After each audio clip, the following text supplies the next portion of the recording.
ഇപ്പോൾ കോൺഗ്രസ് നേതാവ് ജ്യോതികുമാർ ചാമക്കാല തന്നെ ടെലിഫോൺ ലൈനിൽ ചേരുന്നു. ശ്രീ ജ്യോതികുമാർ ചാമക്കാല, ഇന്ന് രാവിലെ ഞങ്ങൾ ഷാഫി പറമ്പിൽ എംപിയുമായി സംസാരിക്കുമ്പോൾ അദ്ദേഹം പറഞ്ഞിട്ടുണ്ടായിരുന്നു, ഒരു മനുഷ്യർക്കുമെതിരായ കൊലവിളി അത് അംഗീകരിക്കാൻ കഴിയില്ല എന്നതാണ്. ഈ സൈബർ ആക്രമണങ്ങളെ എങ്ങനെയാണ് കോൺഗ്രസ് നേതൃത്വം നോക്കിക്കാണുന്നത്?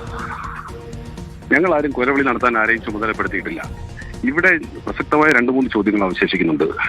റോഷി പാലുമായി ബന്ധപ്പെട്ട് നിങ്ങളുടെ റിപ്പോർട്ടർ ചാനലിൽ റോഷി പാൽ ലൈവായി കൊടുത്തിട്ടുള്ള ആ വിഷ്വൽസ് അഥവാ യൂട്യൂബിലുണ്ടായിരുന്ന വാചകങ്ങൾ നിങ്ങൾ പ്രൈവറ്റ് ആക്കിയത് എന്തുകൊണ്ട്?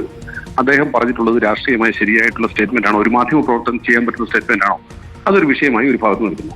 മറുഭാഗത്ത് അദ്ദേഹത്തിനെതിരെ കൊലവിളി നടത്തിയത് അല്ലെങ്കിൽ ഇത്തരത്തിൽ സൈബർ അറ്റാക്ക് നടത്തിയിട്ടുള്ളത് കോൺഗ്രസിന്റെ പ്രതിപക്ഷ നേതാവിന്റെ അറിവോടുകൂടിയാണെന്നൊക്കെ റഹീമിനെ കുറിച്ച് ആൾ പറയുമ്പോൾ കേസെടുക്കാൻ ധൈര്യമുണ്ട്, കേസെടുക്കുന്നേ.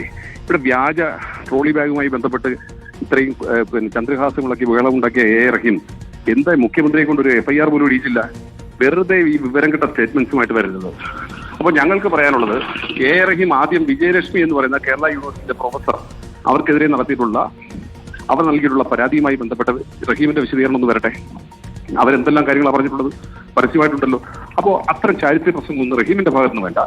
ഇവിടെ പ്രതിപക്ഷ നേതാവ് ശ്രീ VD സതീശൻ ഇത്തരത്തിലൊരു ആഹ്വാനം നടത്തുന്നയാളല്ല എന്ന് കേരളീയ സമൂഹത്തിന് അറിയാം.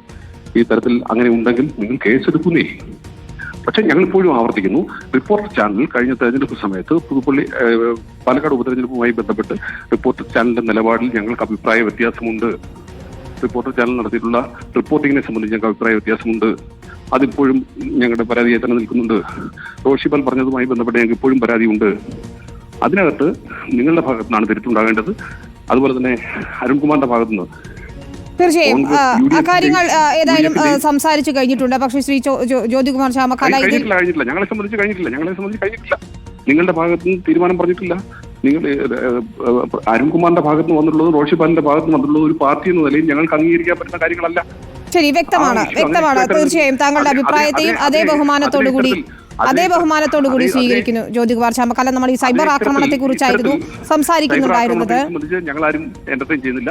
ഞങ്ങളുടെ പ്രശ്നം, ഞാൻ നേരത്തെ ചാനലിൽ പറഞ്ഞത്, ഞങ്ങളുടെ പ്രശ്നം നിങ്ങളുടെ ചാനലിൽ തന്നെ വന്നിരുന്ന് നിങ്ങളുടെ മുഖത്തോട് നോക്കി ഞങ്ങൾ പറഞ്ഞു. തീർച്ചയായും ആ വിമർശനങ്ങൾ ഉൾക്കൊള്ളുന്നു ശ്രീ ജ്യോതികുമാർ ചാമക്കാല. പക്ഷേ ചില മുതിർന്ന നേതാക്കൾ ഉൾപ്പെടെ ഇത്തരം പോസ്റ്റുകൾ ലൈക്ക് ചെയ്യുന്ന ഒരു സാഹചര്യം ഉണ്ടായിരുന്നല്ലോ, അതെന്ത് സംഭവിച്ചതാണ്?